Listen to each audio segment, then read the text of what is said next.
Okay, so the recording has started, and I just want to thank you, Elka, so much for taking the time to do this and talk about what you do in your career and talking to the Little Toasters also. So the first question I'll ask you is tell me about your experiences working in STEM, past or present. Well, first I'm going to say thank you, Amber, and thank you for the program for having me on this. I find this super important. I'm super excited to do this and share with any kids that are interested in this. My name is Elka Wozniak. I am a chemist, and I work in research. Currently, in the company I work in, we work with parts of trees. So you can kind of think of it as I get to take parts of trees into their little molecules and turn them into other things or analyze them or do whatever I can with them. That's my current job. I have done research chemistry for probably 20 years.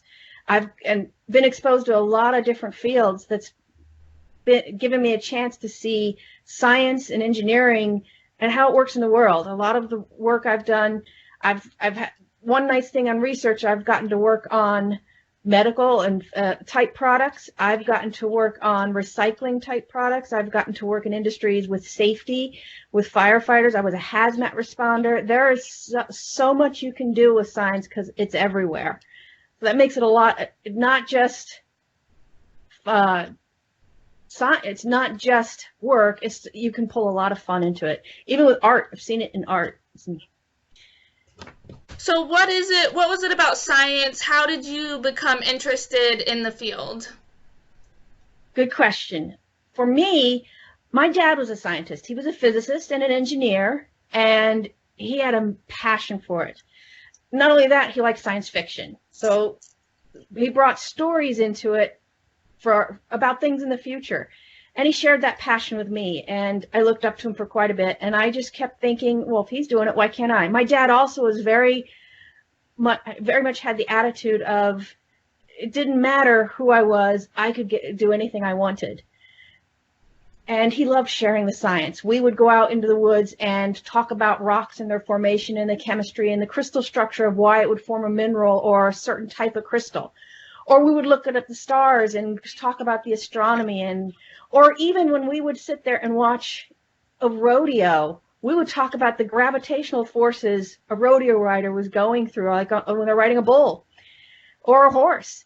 So science just became part of my life from a very young age. So as I grew up, I knew that was what I wanted to work in. I started with that attitude as a kid. Growing up, I chose science. I started as a computer scientist first, so I have experience with that.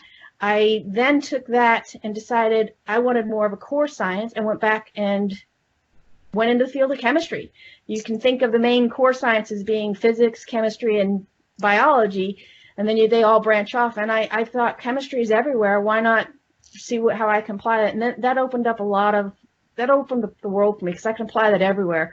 I care a lot about the environment and the planet, and there's so much of a need for that, for understanding how it works and then understanding how we can make it a better place, and chemistry is a main part of that. That's kind of what drew my interest into it, and because of that, I knew more and more of the importance of science, the role it played, and how much there was that I could do with it. As a chemist, I can go out there and create something that helps care for humans, or I can create something that makes the planet a better place. So that's kind of where I started with that, and including even with safety. I can, to think about firefighters, the science with that, I was able to pull it into that. I worked a little bit with that, so it just became fun, and I wouldn't trade my work in science for anything. That's really awesome. It sounds like, science is kind of one of those things that you don't really think about. They're involved in so many aspects of the world and life. And I think one thing for me when I hear about like biology and chemistry and science, I'm like, whoa, that sounds like really hard work, or it's really intimidating, or just kind of something where you have to be really smart or really good at math, but it also sounds like there's a lot of different fields that you could get into. There really are, and you don't have to be Einstein to do any of them. When you think of chemistry, you do chemistry every day in your kitchen. I actually taught a science course in a high school, and because this high school was in a poor district, they didn't have a lot of money, and in order to teach chemistry, I taught the chemistry of what goes on in your kitchen. That's every day. Chefs use chemistry all the time, or science in what they're creating. And they don't have to be Einstein and focused on the math in order to understand it, in order to pull in, I know I need this yeast molecule to create a gas that's going to create bubbles in the bread. That's a really simple concept, and they are using that. And all of us, no matter what we're doing, we need an understanding of that. That's really awesome. I'm glad that we touched on that, because I think that's so important for a lot of our young people to understand, when they're looking forward to higher education and where they can go with their strengths and abilities. So that's really awesome. Yes, definitely in the science fields, I think there's a perception that I have to be good at math to do them, and you don't. Mm-hmm. They make it easier for some parts. You can go into something like chemistry and do maybe be an analytical chemistry and apply more math, or be a chef and apply more of the concept. Mm-hmm. So there's definitely a way to meet everybody's brain and still bring the science in the STEM fields. And you need it. Mm-hmm. It turns out it's not as hard as you think. I think people get scared of it sometimes, but for me, I don't find it as hard as it could be. Yeah. Great. So, what do you think? What do you enjoy most about working in the field or your job specifically? I would say I've been fortunate in some of the jobs because of the fact that I've gotten to try a lot of fields, mm-hmm. and I've been fortunate to work in R&D, which gives me a chance to try a lot of different aspects of chemistry, and that I might be able to be writing a report one time. I might have to do a presentation. I've gotten to work on a lot of safety, which I found I really enjoyed. Part of me says, well, if I was a young kid, I might even look into the firefighter science, because it's an amazing amount that you need that when you're in a chemical lab. So I enjoy being in the lab. I like the bench chemistry part. Sometimes there's parts where you're just sitting at your desk writing. I can enjoy looking through the data, but sometimes that's not as much fun. But it depends on the person. There's a lot of people I know who love just sitting there looking through the computer and analyzing the data that way, not so much playing with the mixing of the chemicals. I like that there's parts of it where I can work on teams with other people, and then there's times I can work alone. Because there's definitely projects that I've been on where I've been completely by myself, and that's been fascinating. And there's time, but I think that helps lead into people's different skills, if they like working alone or not.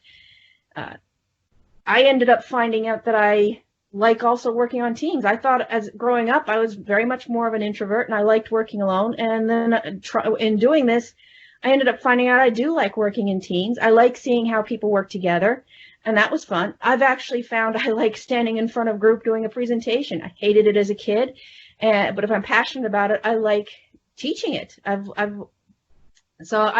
think that's probably the biggest part, is I like that having gotten into STEM, I've gotten to do so many different things.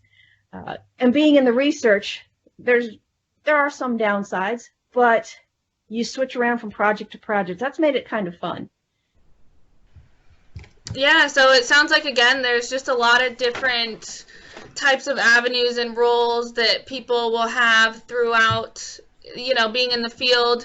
I think one thing I kind of think about, too, when it comes to scientists, or you kind of just imagine them in the lab doing things rather than having to write those reports or work with other people and do the research. So I think that's really great.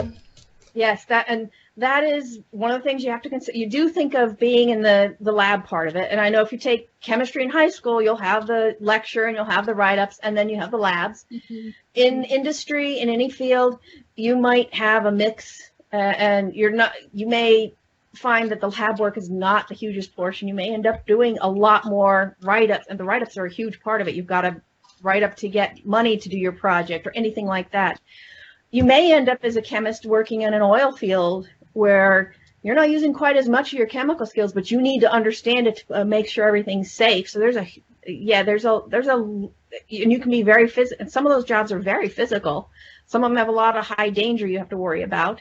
And others are mundane, where you're sitting at your desk all day long, just staring at a screen, reading very dry literature, patents or journal articles. And I didn't expect that going into this. I didn't know that the writing part, I love reading, but I didn't realize on the technical side how much of that I would have to do. And that kind of was a unique thing to see. Exactly. Yeah. As a kid, you're like, oh, I'm going to be in the science classroom, just mix a couple chemicals, and you don't do that all the time. As well as you have to go out in the community and talk to people and tell them about science. That's been one of the hard parts. You run into people who don't understand science, who may be harder to approach on it, who may be afraid of it, and you have to try and find the best way to communicate to them. So that's an unexpected part I have learned about it. Point where being in Toastmasters has actually helped me quite a bit.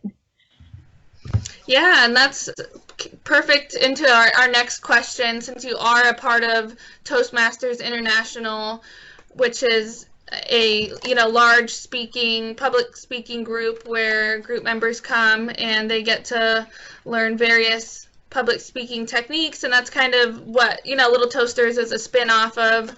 So how do you think how has Toastmasters helped you, and how important is communication in your field? I know you touched on that a little bit, but... Yes. Perfect question. And I am a big proponent of Toastmasters. But I'll tell you my Toastmaster story with it, because it led into the science. You can tell that I'm passionate about science. I've been passionate since I was a kid. And I will say, going through school, I absolutely hated English class. I have respect for it. English class is fantastic. I hated it. I hated speech class. I didn't want to do it. I thought if I went into science, I would have no problem. I'd never have to present any of that. I wouldn't have to do a lot of writing, communicating. That was for the English majors. And you get into it and get into the real world. All you do is communicate. It's very important how you communicate. When I got into Toastmasters, I was tasked with this by my manager, in a review, and he gave me a glowing review of my work, my science work, everything I did in the lab. I'm safe. I was doing this wonderfully, fantastic. And then he snuck in there, you might want to consider joining something like Toastmasters. Would help your communication. I thought that was a very nice way of him saying I needed to do that or else, which may or may not have been the case. But he was pointing out a very good point. My communication skills had a problem, and I needed a way to improve those. And I didn't want to go back to school and take an entire semester course. And here we had a program in the community we actually had a club at my work that I could take and learn how to communicate. Something you'd said when you started your intro about Toastmasters, you talked about how you're writing speeches.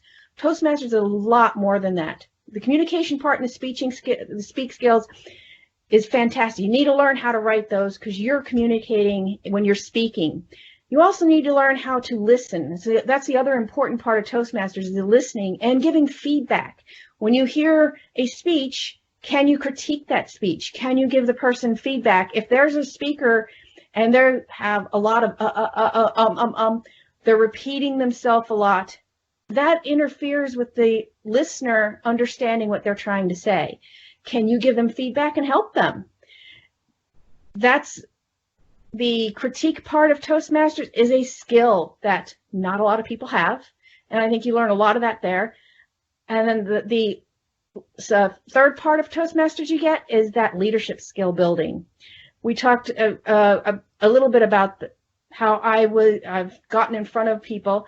I'll mention too, in the science field, you end up working a lot on teams. And if you want to grow on those teams, you might want to lead those teams.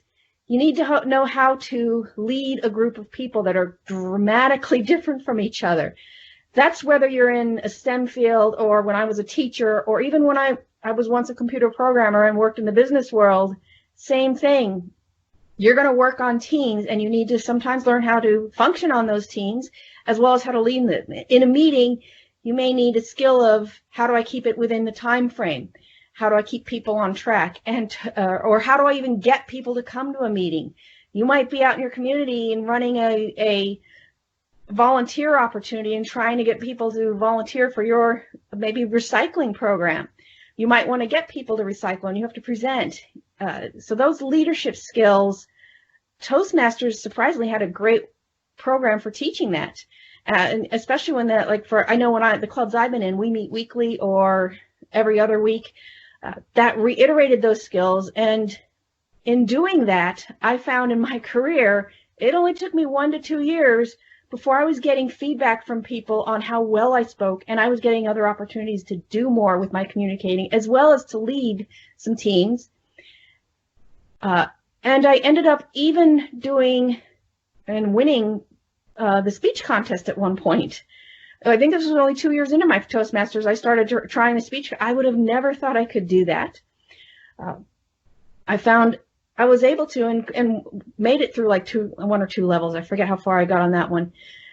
Just because those skills stick with you, and which helped me grow in spur of the moment. Because if you're out in the real world, you're going to be stopped spur of the moment, have to speak logically.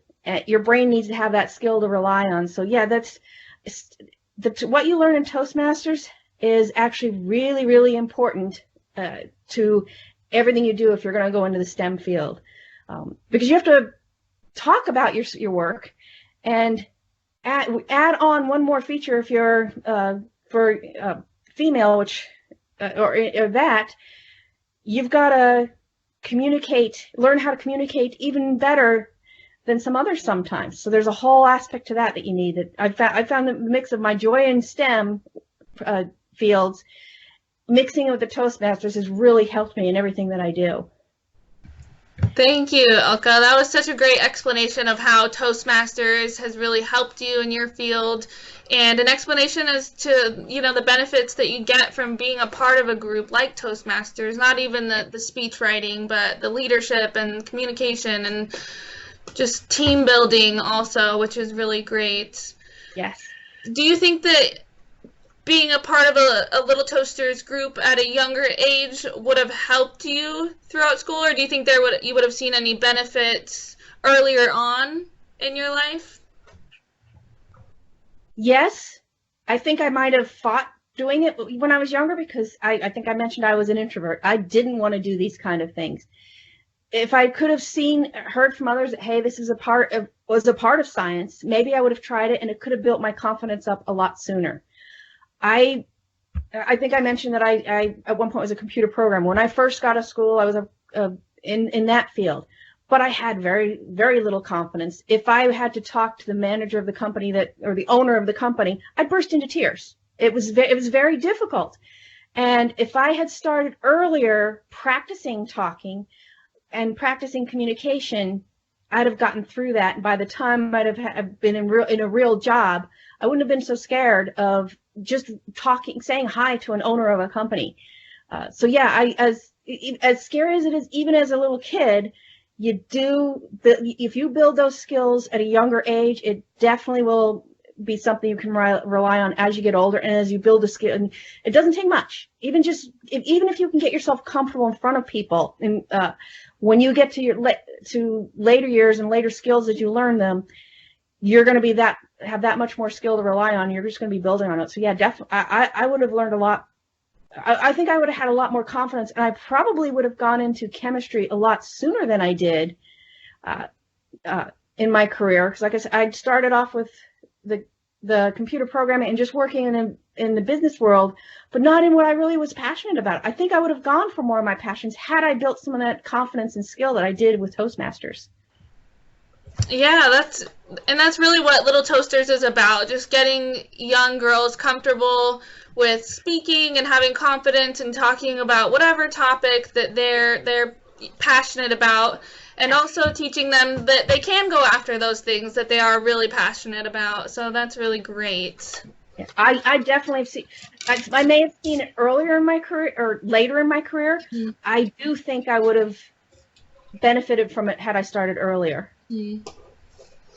So I've got one last question for you, Elka, Okay. and that is, what would you like to say to little toasters about joining a career in STEM, or just kind of going after what they want to do, if it is in, the science and engineering, technology, math world?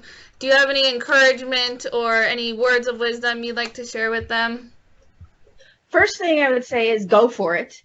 I highly encourage them to go for anything that they're passionate about.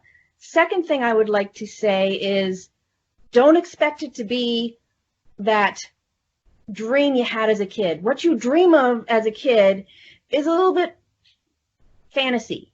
Reality steps in when you get into it, and don't let that scare you. If you go into STEM and you realize, oh, I've got to do a lot of math with this, it may not be forever with that. Learn it. Don't get scared of the parts that are hard. Try them, but explore other parts of it. If you love writing and you have to get through organic chemistry, which is one of the harder ones, push yourself to get through that, but then you can apply your writing skills to medical journals.